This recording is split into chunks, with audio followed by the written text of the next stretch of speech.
Okay. So, real quick, can you give us a brief summary of your book? Okay. Set during Operation Iraqi Freedom. Time frame is just about 2006 to 2010.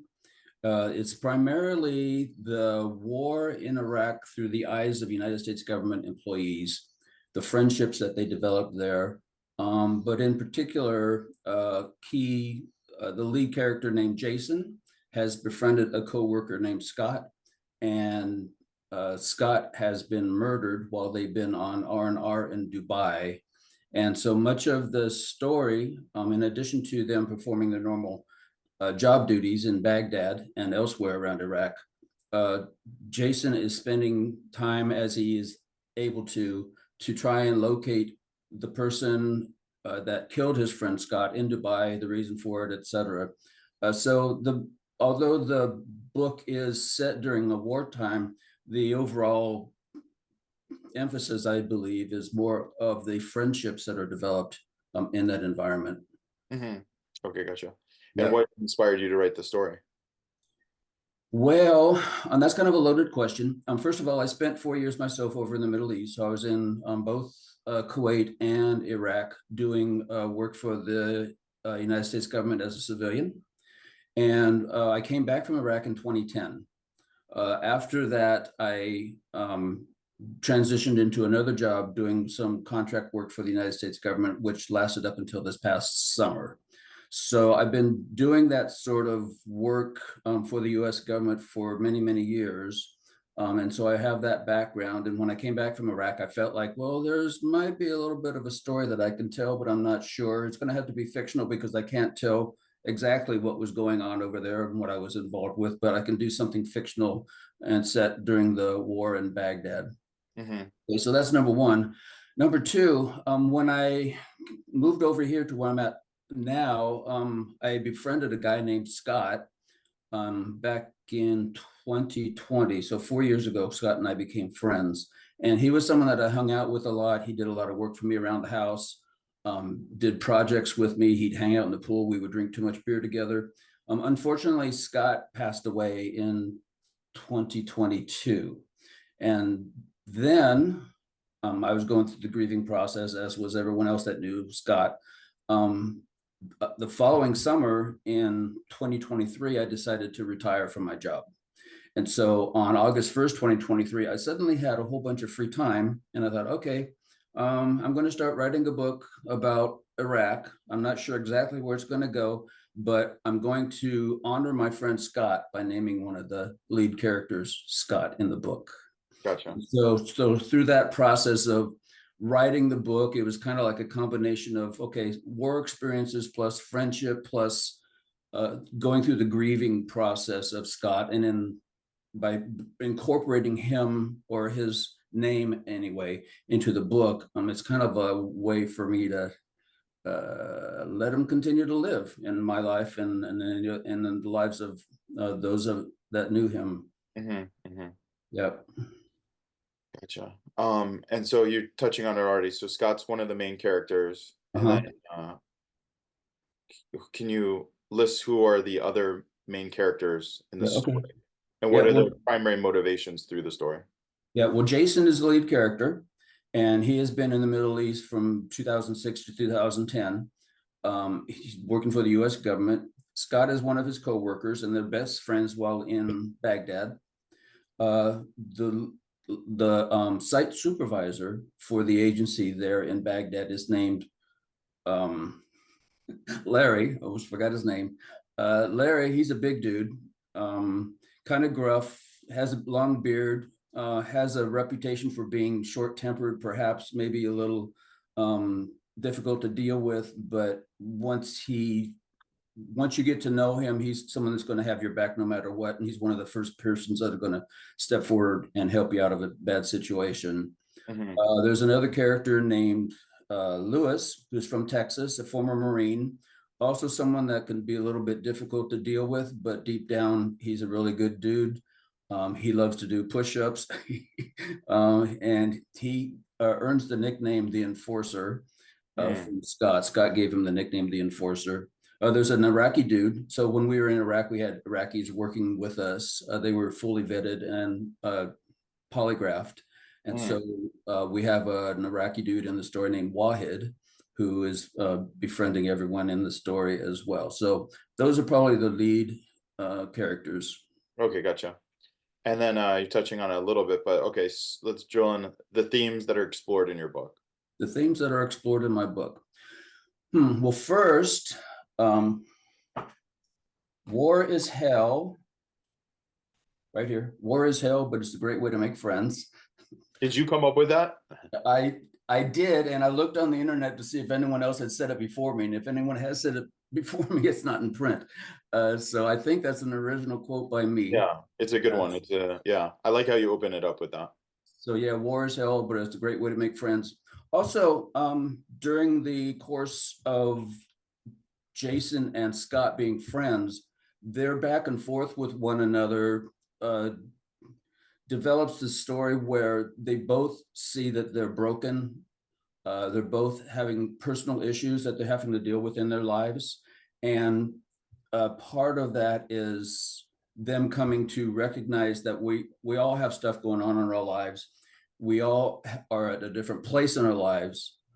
Despite our failings in life, God is someone that is more forgiving than a lot of people give him credit for.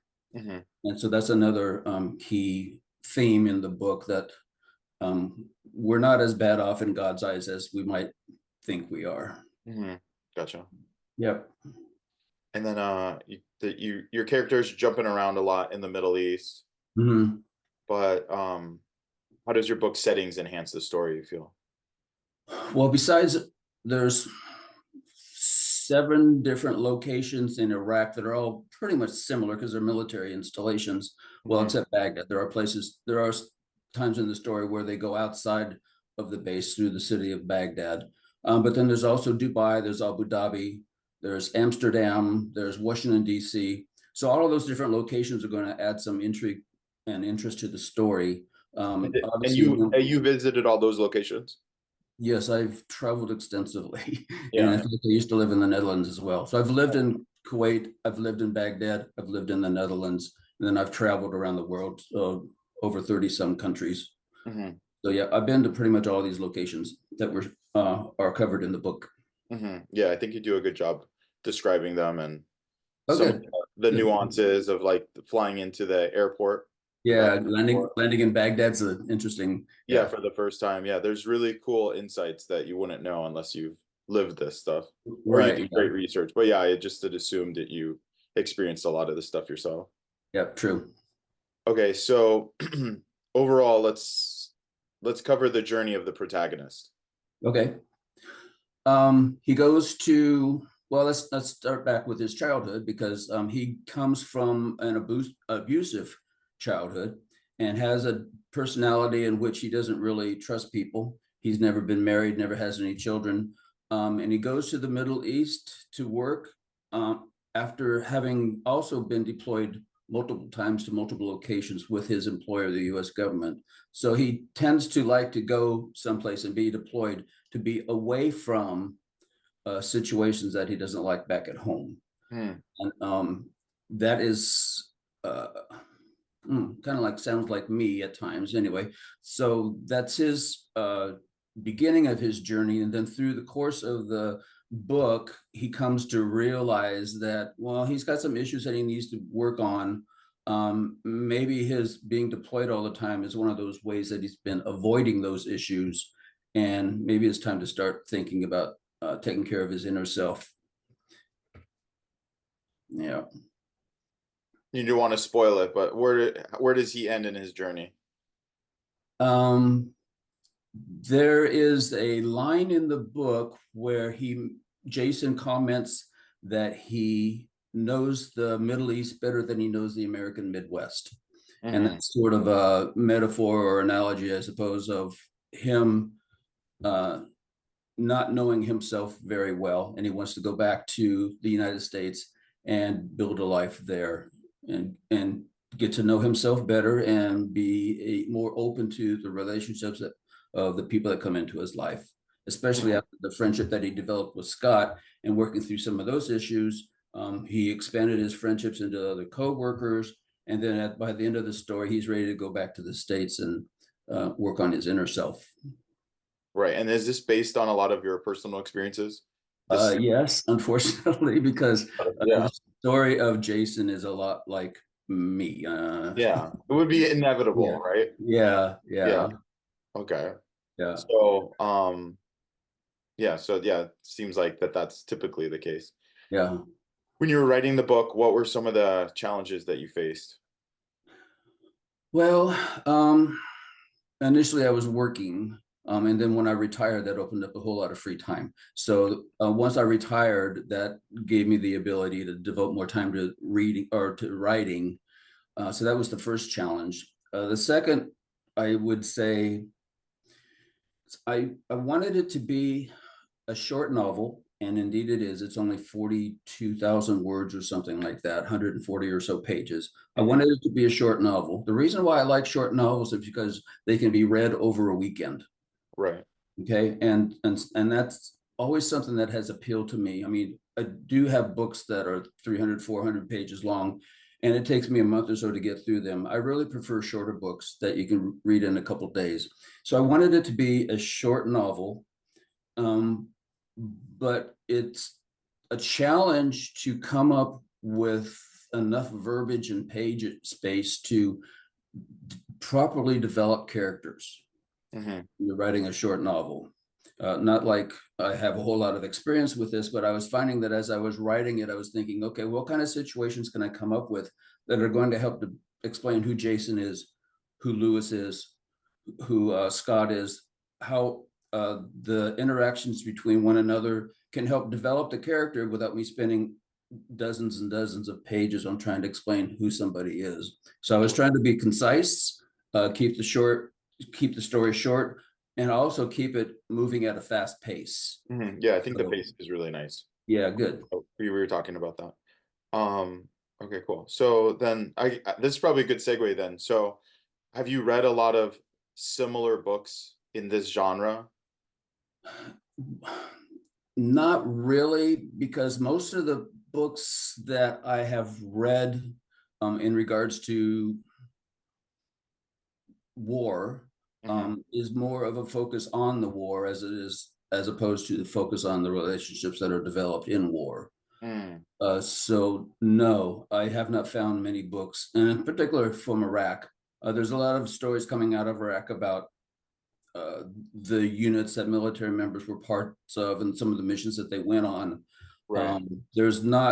I haven't yet found any books coming out of Iraq that primarily focus on the relationships that are developed.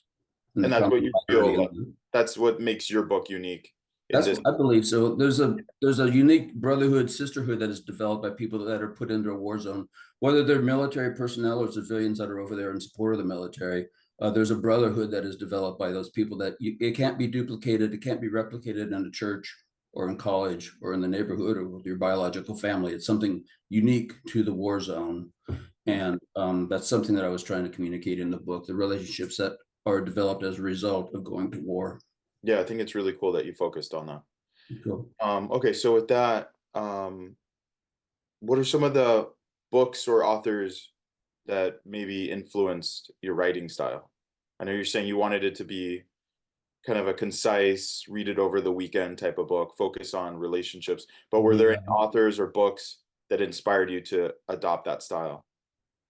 Well, ironically, my favorite author over the years has probably been John Grisham, who does not write short novels, but he does write fast-paced books.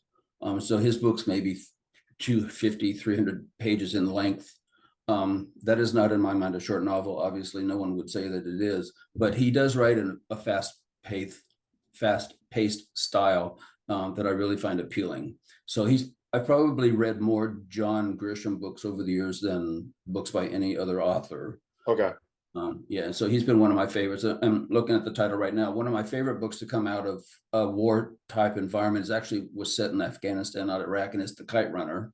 It's one of my all-time favorite books, which again is a novel. It is not a short novel, but the pacing in it is awesome, and the relationships that you come in contact with throughout the course of the story are very relatable and interesting, and the cross-cultural stuff is really something that appeals to me too. Yeah, definitely. And then you were mentioning that you have a lot of personal experience with this, but did you have to do additional research when you were writing it, or could you just tap into the experiences that you had?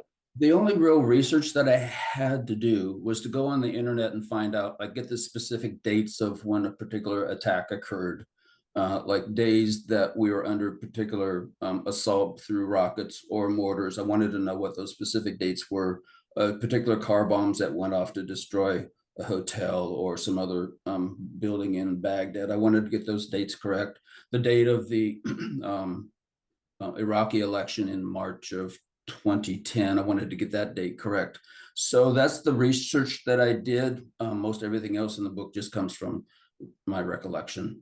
So just pinning down the date so it's historically accurate for Correct. I wanted to write a fictional story interwoven with actual historic events that occurred during the war.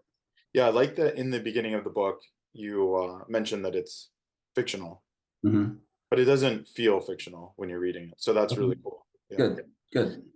Okay, cool. So let's talk about how you think the book could translate to film or TV. As we mentioned earlier, there's a lot of locations, not only around Iraq, Baghdad specifically, but we also go to the Netherlands. We also go to Amsterdam specifically, Washington, D.C. There's a lot of places for intrigue. Abu Dhabi, Dubai, Kuwait is a very interesting place. Obviously, a production company may not need to be able to go to all those locations to shoot their scenes. They'll have to come up with suitable substitutes, especially when it comes to Baghdad. It's not like we could take a production company to Baghdad and make a movie. But in the story, there's many different locations that add to the intrigue, add to the interest of the story. The characters in the story, I think, are very interesting, from the Iraqi friend Wahid to Jason and Scott's friendship. But additionally, when a screenwriter is writing a screenplay, 1 page of the screenplay needs to come to approximately 1 minute. And so a 120-page screenplay needs to be approximately a 2-hour movie. Well, coincidentally, I wrote my book with that in mind. Okay. So my book is approximately 130 something, 140 pages. With some proper editing, a screenwriter could bring that down to a 2-hour movie. And then are there any specific scenes or moments you believe are pivotal for the adaptation? All of them. But let's see, some of the more, I think probably some of the most important scenes that would need to be captured appropriately on film would be like Scott's funeral, when he's buried at a national cemetery in Virginia. You know, we got the 3-volley salute, we got the unfolding of the flag, we've got taps played by a bugler. That's something that I think is critically important. Additionally, it's difficult, I know, for production companies to find a place that they can use to substitute Baghdad. But I've seen movies that are set in Baghdad and it is so off. For example, you cannot see mountains outside of Baghdad. There are no mountains outside of Baghdad. You do not see empty streets in Baghdad. They're always filled with traffic and people. So to get it, and then I've come away disappointed from those movies because I was watching a film set in Baghdad, but it didn't feel like Baghdad. Are there any films that you've seen where you felt like, oh, this is Baghdad, or this is very similar? The Matt Damon film, Green Zone, I think they did a very good job there, making it feel like Baghdad. Okay. Yeah. So that's one that I think they successfully. Yeah. Well, that's a good note. Okay. Speaking of actors, dream cast for main characters. Oh, yeah. I've actually lied awake at night about this. So were you thinking of actors when you were initially writing it? No, not until after I was done. Okay. But my friend Scott, he resembles Shia LaBeouf. Okay. So I would love to see Shia LaBeouf play the role of Scott. There's an age gap between Scott and Jason. And that age gap, I think, pretty much aligns fairly well with the age gap that's between Shia LaBeouf and Ryan Philippe. So someone like Ryan Philippe, I think, would do a good job at portraying Jason, because Ryan Philippe has that sort of reserved, low-key mystique that Jason, I think, portrays in this story. So, Okay. are you familiar with Luke Combs, the country star who's now famous for Fast Car and Tracy Chapman? Oh, come on Oh now. yeah, I've heard. Yeah, I've heard of Yeah, it. yeah, Yeah, yeah. So I've heard the Luke couple. Combs, he's not an My actor. wife is obsessed with country, so Yeah, okay. Well, your wife would know who if I Luke don't Combs turn on the is. music in the house before her, it'll be country all day long. Yeah, okay. I've Well, definitely heard that one, but I didn't know by name. yeah, so Luke Combs, I think, would be a perfect person, even though he's not known for being an actor. I bet you he would take the part to play the part of Larry, the site supervisor. And then the enforcer, Lewis the enforcer, Wilmer Valderrama would be awesome in that part. Okay, gotcha. Yeah, so we're all ready for casting. Yeah, no, it's cool to once you start finishing it, you start thinking about who would be Yeah, the characters. yeah, there is no role for me. I want to point that out. There's no role for me in the film. No, you envision yourself as Ryan. No, I don't. I don't. I was just kidding. I was just kidding. No. All right. So we've got people reading it, and then eventually people are watching it. What do you hope the message or impact is on the reader or the audience? I want people to come away from there with a better understanding of what it is like to serve in a combat zone, how much it changes your life. For example, I mentioned in the book that I still have dreams about mortar attacks. I still have dreams about the clang, clang, clang, incoming, incoming, incoming. That's something that just doesn't go away. Does it And wake you up at night? no, but I'll wake up during the night and I'll remember that I had dreamt about it. Yeah. So I just want people to watch read the book and watch the film and come away with a greater appreciation of what the military personnel and the U.S. civilians that were over there, what they went through, how it changed their lives, and the relationships that they developed as a result. So do you think the relationships would resonate most with audiences, or what would really? I think so. Some of the feedback that I've gotten from friends that have read my book is that they identify with the characters. They find the characters to be relatable. So that's certainly encouragement to me that I did a good job in that department. And I hope, obviously, the acting and the screenwriters would be able to do a good job at that as well, I'm sure. So maybe the locations or the war zone won't resonate so much with people that don't have the experiences, but the relationships and the people would. Correct. Yeah. Okay. Gotcha. Yeah. Okay. And then have you envisioned any sequels or spin-offs for your book? Or are you thinking of writing any? Not yet, though that might happen in the future. There's one of the reviews that's on Amazon, the reader mentioned that she would like to see more stories about the adventures of Jason Hendley. Okay, well, that's an interesting idea. I'm not sure about that, but maybe I can come up with something. But then on my own, I think another angle would be more interesting if to take the character of Wahid or some other Iraqi that's working for the U.S. government in Baghdad. Yeah. And seeing the war through his eyes, someone that's an Iraqi who works for the U.S. government, and getting seeing the war through his eyes and getting his experiences down on paper, and then ultimately perhaps into a film as well. Oh, that would be an interesting, perspective. But I'd have to get the help of an Iraqi friend probably to come up with a more believable story to, since I'd be dealing with the lifestyle and the situation and the dangerous encounters that they encountered on a daily basis as an Iraqi working for the U.S. government. Right. Is there any other feedback that's stuck with you, maybe from the reviews or friends that have read the book? Everyone has said that it's fast paced and it's hard to put down. That they enjoyed the characters in the book. Yeah, I've gotten nothing but positive feedback, and all of the reviews on Amazon are extremely positive. Yeah, you're getting a lot of great reviews. Yeah. Having said that, is there anything you might want to tweak or wish you had slightly changed before you published it? Well, I found a missing quotation mark Oh, a little, okay. after the Copy fact. editing. Yeah, copy Yeah. editing. Okay. And I also Anything kind of major in the story that you, now that you've read it or a lot of people have read it, you would change? maybe add another 10 or 15 pages. Still, it would be a short novel. Yeah. And But and why would you do that? another 10 or 15 pages would allow me the opportunity to develop more the friendships and the characters that the people that Scott worked with, the people that Jason worked with after Scott passed away. Because with Scott out of the picture after his death, and then there were Lewis and Wahid and Larry, and then another character that I introduced named Riley that comes into the story. I could have spent more time, 10 or 15 pages more, in regards to the relationships that they developed after Scott's death. Okay.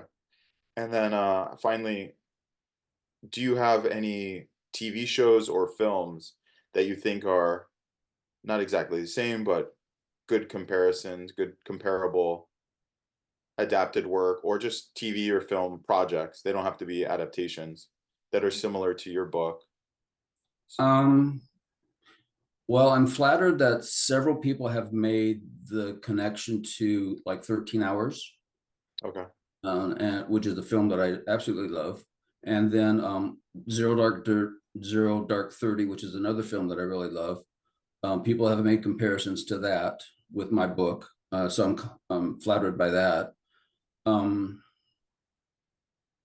There was a TV. I'm failing right now on recalling what the name of it was, but there was a TV series of about 6 episodes of the war in Baghdad, which was excellent. And unfortunately, I can't remember the name of it, but that was a 6-episode TV special. I think it ran on the History Channel, if I remember correctly. Okay. And I don't remember the name of that, unfortunately. Okay. Yeah, great. But yeah, anything else we haven't touched on that you'd want to mention about your book before we wrap? I think it's a good book. Beyond that, I just hope people buy it and enjoy it, and if they feel inclined, leave a positive review, and just enjoy hearing about the story of Jason and Scott's friendship. Cool. All right. Well, thank you, Jake. Appreciate it. All right. Thank you, David. Yeah. All right.